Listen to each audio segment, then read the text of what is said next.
Yani setelah beliau menukilkan hadis Muaz yang panjang, dia mengatakan sebab kenapa Nabi SAW mengatakan sedemikian, disebabkan ilmu ini dia ada hayatul qulubi minal ama. Dia adalah kehidupan hati daripada buta. Yani ilmu ini ibarat kehidupan yang bagi hati. Apabila seseorang ini mempelajari ilmu dan ada ilmu ini pada dadanya, maka ini merupakan makanan bagi rohaninya yang menyebabkan hatinya hidup. Tapi kalau sekiranya seseorang itu tidak mendapatkan apa-apa bahagian daripada ilmu, maka ini adalah daripada sebab matinya hati. Maka para ulama kita mengatakan seperti mana jasmani kita memerlukan kepada makanan, rohani kita juga memerlukan kepada makanan. Dan daripada makanan rohani adalah ilmu. Maka beliau mengatakan ilmu itu adalah penghidupan bagi hati daripada buta. Wa nurul absari minal dhulam. Dia adalah cahaya bagi penglihatan daripada kegelapan. Ilmu juga ibarat ini sebagai lampu yang menerangi, yang menunjukkan kepada kita apa yang betul dan apa yang salah, apa yang membawa kepada kebahagiaan dan apa yang membawa kepada kecelakaan. Wa quwwatul abdani min ad-dha'f. Dia adalah kekuatan yang dibagi badan daripada kelemahan. Yablughu bihi al-'abdu manazil al-abrari wa darajatil 'ula. Yani seorang hamba dengan ilmu akan mencapai darajat yang tinggi di sisi Allah. Yani apabila seseorang itu mempelajari ilmu kerana Allah, maka dia mendekatkan diri kepada Allah. Tiap-tiap kali dia mempelajari ilmu, dia mendapatkan pahala daripada Allah, dan ia menjadi sebab dia mendekatkan dirinya kepada Allah Subhanahu wa taala. Tetapi dengan syarat dia mengamalkan apa yang dia mempelajari. Jadi satu orang belajar ilmu agama dan dia mengamalkannya, ini adalah jalan menuju kepada Allah. Al-ilmu wal-amal. Seperti mana ulama kita sentiasa menekankan dua perkara ini, al-ilmu wal-amal. Yani seseorang itu dia belajar kerana Allah dan dia beramal dengan ilmunya kerana Allah. Maka dia mendekatkan diri kepada Allah Subhanahu wa ta'ala. Maka ilmu itu akan menjadi cahaya baginya dan akan menyebabkan dia mendapatkan darajat yang tinggi. Wa tafakkuru fihi ya'dulu bis-siyam. Imam Ghazali mengatakan tafakkur dengan ilmu dia adalah seperti seorang yang mendapatkan pahala puasa. Jadi seseorang itu dia mengulang kaji ilmunya dan dia memikirkan tentang sesuatu perkara, maka dia mendapatkan pahala di sisi Allah Subhanahu wa taala. Kadang-kadang bila kita belajar misalnya kita ulang kaji dimindah kita apa yang kita telah mempelajari, dan kita merenungkan apa yang kita mempelajari. Misalnya kita mempelajari tentang sifat-sifat Allah Subhanahu wa taala. Kita mempelajari misalnya dalam ilmu aqidah bahawasanya Allah Subhanahu wa taala yang menciptakan segala-galanya. Allah Maha berkuasa. Jadi bila kita lihat kepada ciptaan Allah, kita mengenangkan tentang Allah Subhanahu wa taala yang telah menciptakan ciptaan ini. Yang tidak ada selain daripada Allah mampu menciptakannya melainkan Allah. Dan segala-galanya berlaku dengan izinnya dan kehendaknya. Jadi apabila kita lihat kehidupan kita seharian, kita memahami bahawasanya segala-galanya berlaku di atas kehendak Allah. Dan kita mula merenungkan hikmah Allah Subhanahu wa taala. Allah Subhanahu wa taala melakukan ini dan melakukan itu dan melakukan ini dan melakukan itu. Ada perkara yang berlaku dan sebagainya. Maka segala-galanya berlaku dengan izin Allah. Kalau kita rasa keimanan dan kebesaran Allah Subhanahu wa taala. Maka ini dimaksudkan dengan tafakkur. Tafakkur maksudnya kita merenungkan. Kita apabila kita melakukan salat ini juga kita merenungkan hukum ahkam, perkara-perkara yang wajib dalam salat, hukum-hukum salat misalnya sunnah-sunnah salat. Dan merenungkan tentang hikmah di sebalik kenapa Allah mewajibkan dan bagaimana sunnah Nabi SAW mendatangkan kejayaan. Maka ini semua adalah perkara yang mendekatkan kita kepada Allah. Al-Imam Ghazali mengatakan tafakkur ini dengan ilmu ya'dilu siyam. Pahala ni adalah seperti pahala seorang yang berpuasa. Jadi bahagia bagi orang yang berilmu dan merenungkan ilmunya. Wa mudarasatuhu bil qiyam. Satu orang melakukan mudarasah. Mudarasah ini seperti murajaah. Yani satu orang ini dia dah belajar, dia ulang kaji. Tadi kita belajar misalan dalam kitab Bidayatul Hidayah, kita belajar tentang adab-adab keluar daripada tandas. Nabi SAW seperti mana dalam hadis Tirmizi mengatakan, apabila seseorang itu keluar daripada tandas, baca ghufranaka. Yani kita baca ghufranaka, yani minta pengampunan daripada Allah. Dan kita renungkan bagaimana Allah berikan kepada kita nikmat, dan nikmat pergi tandas, nikmat yang besar. Kita mengeluarkan najis daripada badan, kita mengatakan alhamdulillahilladzi adhaba anni al-adha. Segala puji bagi Allah yang telah mengeluarkan najis daripada badan kita yang memudaratkan, wa afani, dan memberikan kepada kita afiat. Kita merenungkan perkara ini dan kita ulang kaji balik dan kita mengamalkannya, masya-Allah. Maka pahalanya Al-Imam Ghazali mengatakan seperti al-qiyam, qiyamul lail. Seperti yang seorang ini bangun yang malam. Bihi yuta'u Allah azza wa jal. Imam Ghazali mengatakan dengan ilmu Allah ditaati. Dengan ilmu Allah ditaati. Yani bagaimana kita nak taat kepada Allah dengan ilmu. Bagaimana kita nak mentaati Allah kalau kita tidak mengetahui cara untuk mentaatinya. Maka di sini kemuliaan yang ilmu, dia menjadi asbab yang mana dengannya manusia dapat mentaati kepada Allah Subhanahu wa taala. Maka dia adalah wasilah. Wa bihi yu'badu, dengannya Allah disembah. Sebab satu orang itu dia tidak boleh sembah Allah melainkan diasaskan dengan ilmu yang sahih. Tapi kalau satu orang ini dia mendakwa dia sembah kepada Allah, tapi dia melakukan perkara-perkara yang bercanggah dengan akidah Islam, ini bukan sembah ini kepada Allah. Jadi nak sembah ini kepada Allah juga memerlukan kepada ilmu. Kita mesti mengetahui caranya. Siapa Allah dan apakah kewajipannya, apakah syarat bagi kewajipannya, bagaimana nak sembahnya, bagaimana nak berdoa, bagaimana nak sujud dan sebagainya. Wa bihi yu'adu wa bihi yuwahhadu wa bihi yumajjadu. Yani dengan ilmu manusia yang ini akan mendapatkan apa yang dijanjikan. Dan dengan ilmu Allah Subhanahu wa taala diesakan, yuwahhadu. Yani bagaimana kita nak mengesahkan ini Allah Subhanahu wa taala dengan ilmu.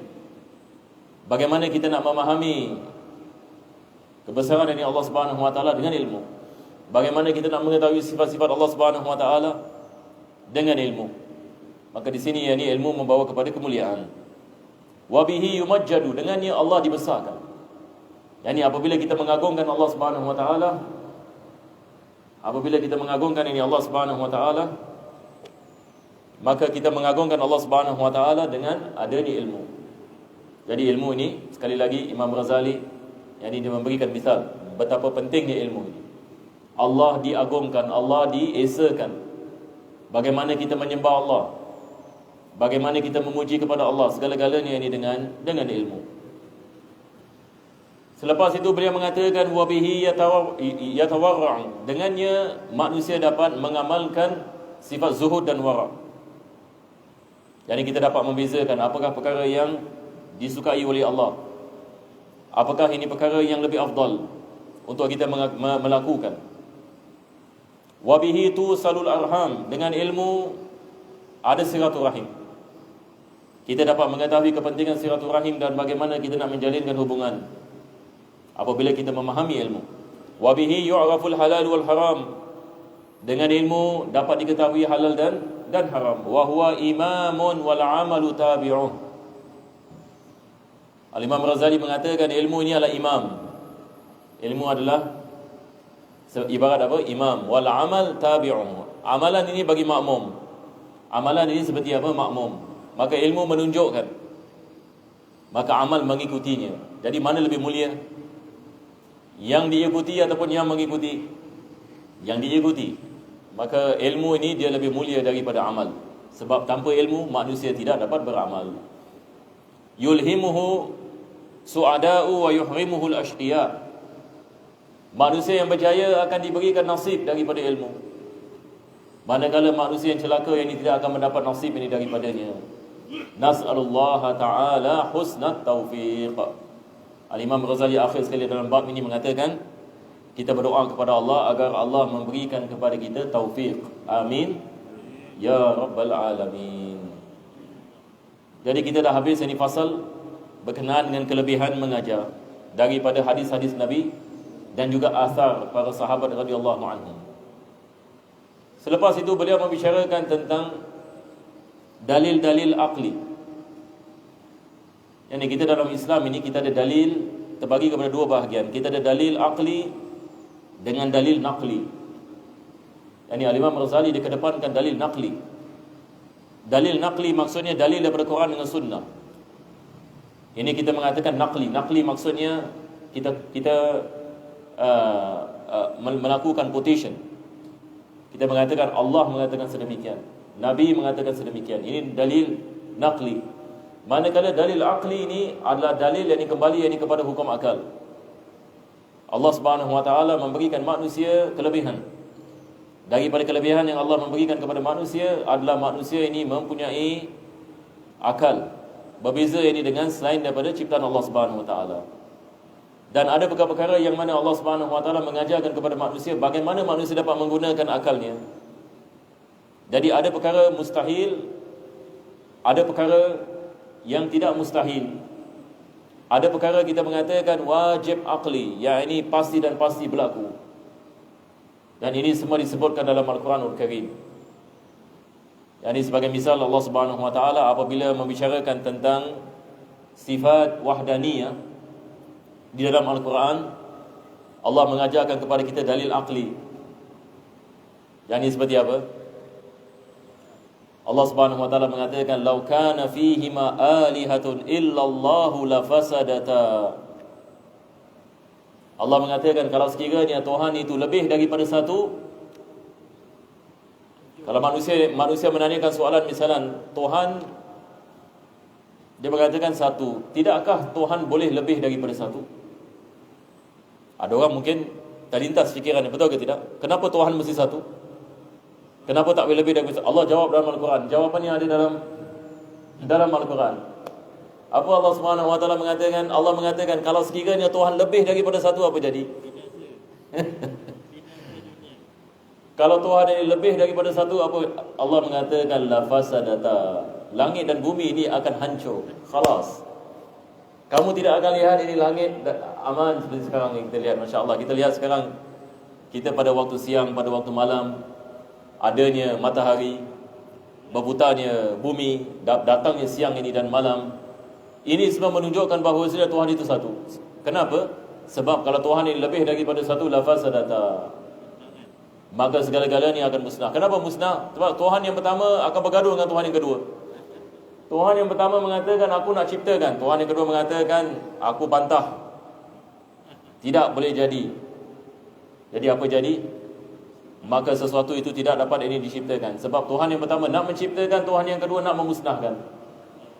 Jadi apabila berlaku percanggahan di antara ciptaan dan pemusnahan, tidak ada apa-apa yang akan berlaku. Maka ini adalah daripada cara Allah menerangkan kepada kita menggunakan dalil akli. Jadi kalau orang yang bukan Islam menanyakan kepada kita, why Muslim you believe in one God? Apa yang kita pakai ini? Kalau kita mengatakan kepada dia because Allah said in the Quran, dia mengatakan I don't believe in the Quran. Jadi macam mana nak berbual dengan dia? Kita mengatakan kepadanya, if God is more than one, you won't see peace in the universe. There will be chaos. Dia pun akan menanyakan bagaimana why? Maka kita mengatakan there will be a clash of powers. Betul ke tidak? Sebab Tuhan ini mempunyai kuasa. Tuhan yang pertama nak menciptakan, Tuhan yang kedua tidak mau menciptakan. Maka kalau sekiranya Tuhan yang pertama menciptakan dan Tuhan yang kedua berdiam diri, Tuhan yang kedua ini bukan Tuhan. Sebab sesuatu telah berlaku dan dia tidak boleh buat apa-apa. Ini mustahil. Ini kita mengatakan Tuhan dia boleh duduk diam. Lepas itu sesuatu berlaku tanpa yang ini kuasanya, kita mengatakan ini mustahil. Dia tak boleh jadi Tuhan. Betul ke tidak? Kalau Tuhan yang pertama nak menciptakan, yang kedua pun nak menciptakan, maka kalau kedua-dua bertolong antara satu dengan lain, kedua-dua tak boleh jadi Tuhan. Sebab yang pertama memerlukan yang kedua memerlukan yang pertama. Ini mustahil. Maka kedua-dua tidak boleh jadi Tuhan. Sebab Tuhan sifatnya dia tidak memerlukan. Tetapi bila kita mengatakan Tuhan memerlukan, maksudnya Tuhan Ini bukan Tuhan. Ini adalah sifat lemah. Betul, Haji. Ini mustahil. Ini adalah perkara yang mustahil. Jadi kita lihat dalam Al-Quran, Allah mengajarkan kepada kita bagaimana dengan kita menggunakan akal kita dapat memahami perkara ini. Jadi ada perkara yang mana kita dapat memahami ini dengan akal yang diberikan ini oleh Allah Subhanahu wa taala. Ini dikenali sebagai dalil akli. Jadi kita harus faham dalil akli juga daripada Al-Quran. Sebab ada orang yang tak faham, dia menyangkakan kita dalil akli, oh awak gunakan akal, maksudnya awak tak gunakan Quran dengan sunnah, awak dah lari daripada ajaran Islam. Tidak. Ini Al-Quran mengajarkan kepada kita bagaimana nak menggunakan akal. Sebab ini adalah kelebihan manusia. Allah memuliakan manusia dengan apa? Dengan akal. Jadi Al-Imam Ghazali dalam fasal yang seterusnya akan membicarakan tentang dalil-dalil akli. InsyaAllah kita tangguhkan pada keesokan harinya, sebab masa pun tak banyak. Besok kita mula baca fasal ini insya-Allah. Ila hadrat Nabi sallallahu alaihi wasallam al-Fatihah.